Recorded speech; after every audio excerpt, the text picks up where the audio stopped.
So Alessia, thank you very, very much for the good introduction and for presenting the fresh wind that blows in Bavaria and also in Munich specifically.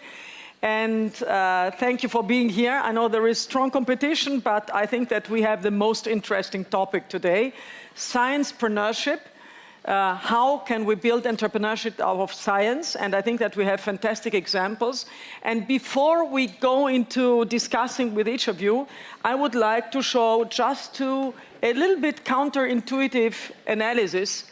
I'm a management consultant, so I think, I cannot do without a PowerPoint. So sorry for that.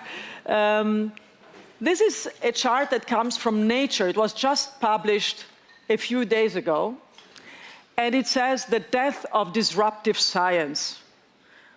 When I was before in the breakfast, I had not the impression that there is a death of disruptive science, but if you look at this, this shows how disruptive or consolidating science is and has developed over time. And you can see that it's not just in technology, but also in all other sciences, that we are becoming less disruptive. Now, you can interpret it in a different way. There are many reasons for that. A lot of reasons are all the low-hanging fruits have been picked. If you call disruptive low-hanging, I'm not so sure. There are many explanations, but I think one needs to look behind these numbers, and I think and also think about what does it mean. First of all, let us see the positive side. It shows that we have more consolidating science, and that means there is more opportunity to put it into implementation, into entrepreneurial implementation. So there is much more room for doing entrepreneurial startups based in science, and I think that there is a major shift. There is more ground on which you can found companies. So I think that that's the first thing. And the second thing is, of course, being a management consultant, you go and dig deeper. Why are the numbers like this? Actually, the number of scientific breakthroughs has increased enormously.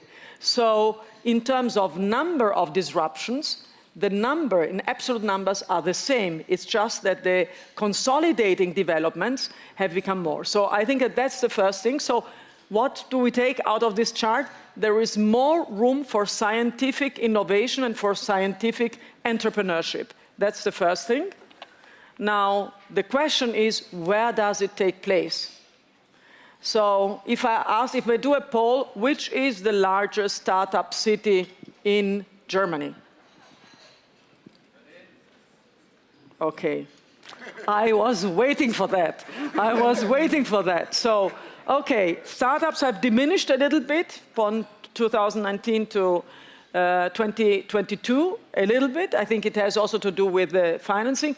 But please look at the right side.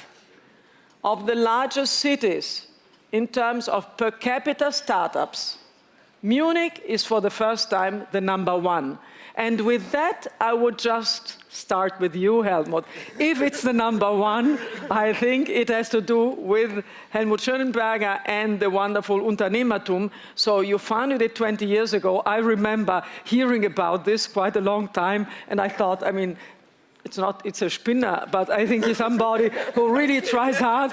And having worked in government, I worked for 4 years in the Austrian government, I know how difficult it is to convince government to do stuff. And therefore, we want to really know what is going on in Bavaria. Why is it working so well? Thank you, Antonella. And I'm really proud of this one because it really shows how strong the ecosystem is. So. It's super cool. And what is an ecosystem? An ecosystem is a playing field of many actors, of many plants, of many people, of many organizations. And what makes it really strong if people work together, not if everybody's doing its own thing against each other. But if you're really building the bridges, then connecting the dots, then you become really strong. And so we are really fortunate in Bavaria, and especially in Munich, that we have this huge talent base at the universities, great students, great researchers on the one hand. And on the other hand, we have many fantastic, established, large companies, mid-sized companies, German Mittelstands companies, large players, and we also have fantastic family offices here, great family entrepreneurs who really also foster and believe in the next generation. And so what we did is actually bridging both sides, because the established guys need the young talents and vice versa. And this is actually what we are doing at TUM, the Entrepreneurial University, and I'm happy to serve with my team of about 400 people at UnternehmerTUM to bridge this gap. And again, and Daniel, you know this from building up a scalable company, it's an execution game. So it's something you have pushed forward on a very structured, professional way. And what we build is a really good startup factory, a machine where we have this flow of people, thousands of people, not 2 or 3 or 4, but thousands of people. Our university has 50,000 students, 10,000 researchers, and there's a huge potential. And we really built a machine, and this machine is 10 times, not 10%, 10 times more effective as the average other universities. Can you imagine that? 10 times. Yeah. Yeah, and last word, the result is here, that this is the density you see on the chart. And just Helmut, since I'm on the board of the Venture Labs, and I have Philip over there, tell me, what is in this machine? What is the role of Venture Labs? Because we have 250 incubations, in 12 different hubs. So tell me, what do you expect from us? Yeah, so we are ourselves in a development, and what you see is the work of the last 5 to 10 years. So this is not the work of yesterday. And so we also push forward the next generation. Our ambition is really to 10x this game again. So to really, get 10 times better. And how we do it with great people like Antonella on the board, or Philip Gerbert as a managing director, and a super cool team of friends and peoples and donators. So the Strüngmann family is the main donator, together with large German Mittelstands companies who support the Venture Labs.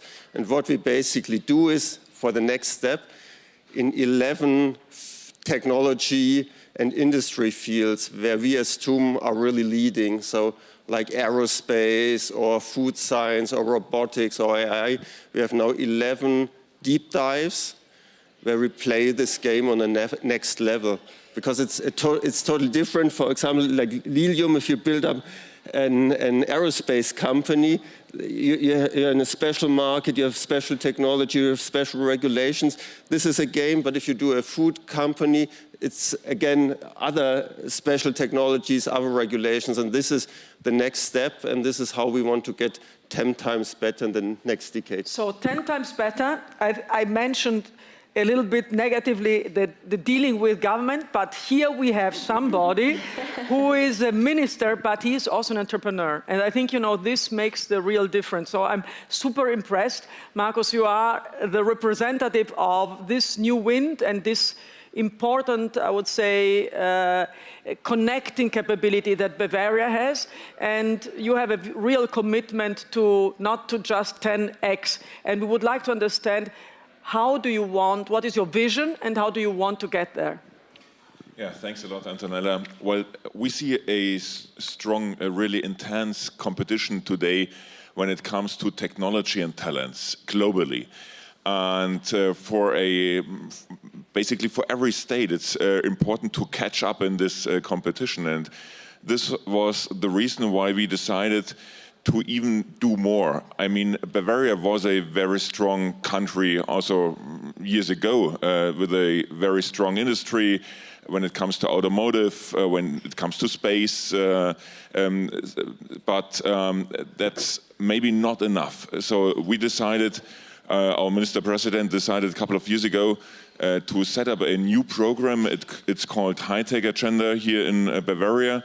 It's a 3.5 billion investment program, and it's basically an investment in the brightest minds. So it's the idea of strengthening our universities, the research capabilities, and this means in facts and figures that we increase the numbers of professors in Bavaria by a total of 1,000. So we're bringing 1,000 new people as professors to Bavarian universities, and 1,500 additional people. People supporting these professors, young researchers, and others with the idea really to create an even stronger environment, a stronger ecosystem here, what is in the end maximum relevant for this pool of talents that is so decisive today. And just to put it into context, you have at 1,000 additionally. What is the whole base of professors and of institutes? So we have a total number of, let's say, 7,000 or so. So that's increased by nearly 20%. And when you look in different fields, so the idea of the high-tech agenda is focusing on the fields of technology that are super important for today and tomorrow. So we look at quantum tech, at clean tech, at new space, at artificial intelligence. And when you decide to set up 1,000 new professorships, 100 professorships only in the field of artificial intelligence, then this is something that is also seen on the other side of the Atlantic. And people realize, okay, here something really amazing is going on in Europe, and people decide to come here, and they attract other people, and this is what makes such a location then really a landmark location on the scene. I remember a conversation with Tim a couple of weeks ago, because Apple decided to set up here a 1 billion research facility in Munich in Bavaria.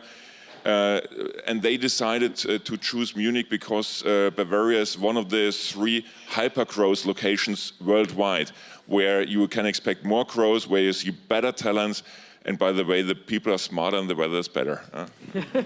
So I think that that's the things that we are gifted with, you know, the wonderful weather and the wonderful location. So I think that if there is one thing where you say these are things that we need still to work on to stay attractive and to win in this talent competition, where do you see some room for improvement? Finding apartments for the people who work here. Of course. So the cost of living is a challenge here, and of course it's a highly competitive market. So it's a challenge for our universities, also for the smaller ones. So we're not talking about efforts here in Munich. Munich is not super simple. It's also challenging, but it's even more challenging for a small university somewhere else. But they are really on good track, and I'm super confident that we're gonna see the results of this efforts in the, let me say, in the near future here. So thank you very much. Now we have the first reality check. Flore, you decided to come to Munich and to found in Munich 5 years ago. And you had an ample choice. I mean, you have a background, you were in the US, in the UK, in Russia. So you are really an international, you're a French woman. And by the way, I mean, I'm very happy that we have another Latino woman, because I'm Italian, she's French, you know. Where are the Germans? I don't know. But we decided both to come to Munich, and you are doing very interesting stuff. Perhaps you can say a couple of words about your startup and why you decided to come to Munich. Yes. Couple words on what we do. So I started founding a year ago a company called Point 12 Energy. We tackle something which is at the crux of the decarbonization of our economy, which is certification.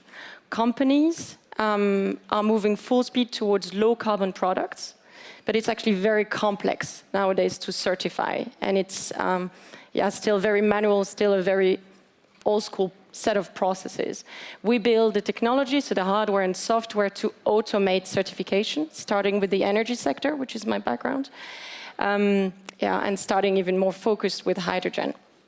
That's for the little story on the company. But on why Munich? What's interesting, I think, is that before becoming a part of the Munich founders ecosystem, I actually was a consumer of the Munich ecosystem. Why? Because I worked 10 years in a classical corporate career. I worked 8 years at E.ON, large corporate, and actually did the work. I was in charge of data monetization for the group. And I actually did the work of benchmarking which are university partners we should work with. We benchmarked, and we ended up working with the US, with Stanford, but most importantly with local partners in Bavaria, right? So we developed strong links with TU in Munich, with LMU, with the University of Applied Sciences and programs like CDTM. And I was personally amazed by the quality of people we worked with, right? So we had the choice. We could have gone other ways and created other partnerships, but where we saw the most value creation potential was really with universities locally, and this was really strong. And this is why I think I'm a living example showing that this crux, I think there's something very peculiar to Bavaria, is that there are 3 clusters that form one, right? You have academia, you have industry, big players like E.ON, and you have innovation. And in the end, these form one, and that's why, for me, it was a very seamless transition from industry to entrepreneurship. And I think this is really important, right? I relied on the same pillars of my network now as a founder than I used to when creating value within industry. And this lowers barriers to entry into becoming an entrepreneur, and I think this is very unique to Bavaria. If there is one thing that you would like to change here, what is it? There are several. No, it's not perfect, right? We need to constantly raise the bar. And I have a network, like you said, internationally, so I can compare, right? So the first thing is, yes, we have this triple cluster. This is really strong. But if you ask me, there's something missing. It's the money. There is money in Munich, a lot of money, but it's not necessarily well coordinated with the rest, right? Take Station F in Paris. It's extremely strong. 1,001 place. No universities directly, but 1,000 startups. I think dozens of public administration offices and 200 VCs in one place, right? And I think as a founder now I realize it's very hard to navigate where is the money, and not only in Munich, right, with international funding bodies as well. So that's one thing I think we can raise the bar. And the second thing, I would mention something which is more of a cultural change. I think Munich has a very perfectionist culture. I mean, look at the title of this panel, right? SciencePreneurship. Why can't we just say entrepreneurship? It's a very nerdy culture. It's good. It's great because it creates bridges with industry. Again, I'm an example of that. But it may be exclusive. So scientists and people excellent in their field won't succeed on their own. You need people to communicate. You need people to sell the stuff. And it's still, I think we need more people who have a culture of go fast and break things. And I feel this is still a bit missing in the Munich ecosystem. I don't know how to change that. Maybe, Helmut, you have an idea. Let's work on it, and it's hands-on. So we need more people like Flore. I think that's the whole. I mean, you need the spice to come in and to change that. Now, Daniel, you are a specialist in propulsion. So, how do we propel ourselves to the vision? You know, and what can you say out of the learning of Lilium? Lilium is a mega brand name, and it's the startup that everybody is looking at. And you can say out of your personal history how difficult it is, what Flore mentioned, from startup to scale up, how the whole journey is, but perhaps you can say a little bit more of your personal experience and about this reality check in this journey. Yeah, thank you, and thanks for having me. Nice to speak to everybody here today. So I think the success of this region or of this ecosystem is not the result of one area. It's the result of multiple decades of good work. And good work on the political side, good work on university side, on the entrepreneurship center. And I think when we're thinking about how can we strengthen that, how can we improve that, we need to start with where we are strong already, because what we have today has a reason, right? So if I look into our team, and we have in the company around 900 employees, we have 70% non-German employees. We're an aerospace company working on battery electric airplanes. We want to eventually electrify the entire short-haul sector of aviation, from helicopters to regional airliners to electric business jets. A huge thing, incredibly expensive, and it needs great people from everywhere on the globe. So why did our team members come to this place? Of course, they are attracted by the company mission and by the company's brand. But if we ask them, the very next thing they name us is usually the security in the city, the quality of living, the schools for their kids, the ability for their partners to find another job. It's the nature, the recreational quality of Bavaria in the Alps, in the lakes, etc. We did not create them, but we should use them, right? We should make sure we protect them and keep the attractivity of that. And so it's that whole city together with its culture and its universities which attracts the people to this place. And I think my feeling is, looking at other regions, that there's a lot of strength in all these areas, but the Bavarian system is working together, it's collaborating very well to make the whole place attractive. And I think this is the first thing that we should keep. And frankly, it was one of the main reasons why we founded 8 years ago here in Munich. I was attracted by the university, studied aerospace propulsion, met my co-founders at the university. And now my story is very interesting, because I think it's a bit representative of what you said as well about the culture and what we need to improve. I did not come up with the idea to found the company here in Munich.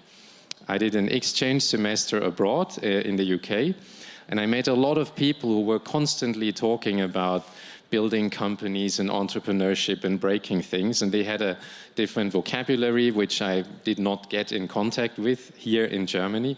My family are middle class family, no entrepreneurs or so. So I had the idea over there, and then decided, okay, now I have a mission. I come back to my university here, finish my master's degree, and then founded the company together with my friends here. But I would not have founded the company, not anywhere, if I had not been abroad in contact with a different culture. And that brings me maybe to the next two things where we can improve. We decided to do it here because of all the things I mentioned. There's a great talent pool. There's a very strong aerospace ecosystem here. There was a great university, and Helmut was one of the first people I met in this ecosystem here. And we wanted to prove that we can do it here. We knew there's a weakness on funding in Germany, and we knew that there was maybe not the same culture on risk-taking and breaking things yet. I think it has improved a lot. And we kind of were stubborn and said we want to prove that it can be done. And I'm very, very happy that we tried, because we were successful so far. So where can we improve? I think risk-taking is one of the things that is not yet our strength. And it shows up especially on the funding side.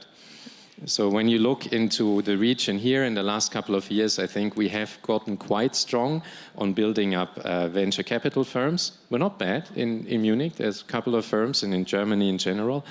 But beyond that, it gets very difficult. And the startups that we have right now here in this region, they're coming into our size. And where it gets very difficult for a startup is if your funding ticket size is not 10, 20, 30 million anymore, but if it's 200 million, 400 million or so. But these are the deep tech moonshots which Helmut's team and the university are producing, and which are already the backbone of our German economy. I mean, effectively, all the big names we have are complex, science-intense companies. So we want exactly those type of moonshot companies, but they struggle to get funding here. If you speak to the families, there's a lot of money in Germany, family offices. The first thing the managers will tell you is we pride ourselves of not taking any risks. we don't make any venture investments. We usually scrutinize companies for a year until we make the investment. And then you get into a discussion and they love your company and eventually they start engaging a little bit, but it's all very cautious. So on that side, bringing together the money and changing the risk-taking culture, I think is incredibly important. And then also there's the state side. We have a competitor in Brazil, and I'm deliberately picking Brazil because everybody says the US have so much money. We have a competitor in Brazil, much younger than us, much smaller team, less proven. They recently got $100 million funding from the Brazilian government. That's unheard of in Germany. It's unheard of in Bavaria. I think even in the European Union. Tesla got a $400 million loan. Everybody knows that in a stage much earlier than we are in. So we also need the state to help funding those companies that are coming out of the region. And there are actually a lot of industrial programs for helping the industry, but they are not made for the flexibility a startup needs. They're relatively slow. If I pick our case, there's a program for aerospace suppliers between 50 and 500 people or whatever, because somebody lobbied for that. There's obviously programs for airplanes beyond 50 seats. Well, there was one company in Europe that makes airplanes beyond 50 seats. We all know them. Mm-hmm. They did a good job in lobbying. But we need very broad pools that would work for companies in almost any stage. And then I think the state could step up using the products of startups. Not every startup has a product that can be used in the state. But if you can, try to be a customer of your local companies. Work with them as much as you can. And I think that's, again, a strength we have. We're talking, we have DLD, and we're collaborating in the region. No, that is super helpful. And since at the end, I think it will all land back to you, and you will say what you take out of this. But before we get there, since we have a couple, just 1 minute and a little bit more, in the audience, if there are other startuppers and others who are thinking of starting up, what are the questions, what are the issues that you are confronted with? Anybody who would like to raise a couple of things for the wish list of where we should go on? Yes, please. I cannot see your name, but perhaps you can say your name. And Helmut is there with the mic. Fantastic. Hi, my name is Niklas. I'm a co-founder of Bavertis. We're also doing soft and hardware, so we know that hardware is very hard. And I can absolutely agree on the speakers from Daniel and also Flore that it is super hard to raise money, especially if you're active in the world of hardware. And this is especially hard in Europe and in Germany, as they already said, and it would be great if there would be more support from a governmental side, especially in the very early stages of the companies. Because the government has money, the government has the opportunity, and there are existing programs like the Exist Forschungstransfer or Gründerstipendium, which are working quite well, and they are very good structured, but still there is a high administrative effort you need to take during the program. And also, if you're starting after those programs, which are in even pre-seed, then it's getting harder. But that's the important stage, because that's the stage where you need to foster and build the company and make the first steps. And if you miss this point where you get the support, then you will fail. That's the result from this. So it would be still nice, and I absolutely agree with my pre-speakers that it would be nice to have a easier access with a bit bigger volume of governmental and state-funded funds you could get access to as an early-stage founder. Thank you. Thank you very much, Markus. Now it's all on your plate, and you know what you need to do. I mean, I don't know what you do with the cultural change, but please, well, the money. I hear the message, and I think you are right. So we have the competition when it comes to talents, to technology, and also to capital. It's fair enough to add this. We have a cultural thing. I would fully agree on this. We are very much focused in, let me say it's a German thing, we are very much focused on the 100% solution. 100% is very sophisticated, is very expensive, takes very much time. So I'm a friend of an 80% solution. Maybe not when I'm about to enter your plane in the future. Then I would be fine with a 100% solution, and then That's why it's expensive. That's why it's expensive. Okay. In this field, a 100% solution is maybe the right one, and then we would be your first customers, I promise you. Yeah. So thank you very much. I think we are at the end of our session. I think you all deserve a big round of applause because you have been showing that it's the right place to be, Munich and Bavaria, but there is also a little bit to do. So thank you very much.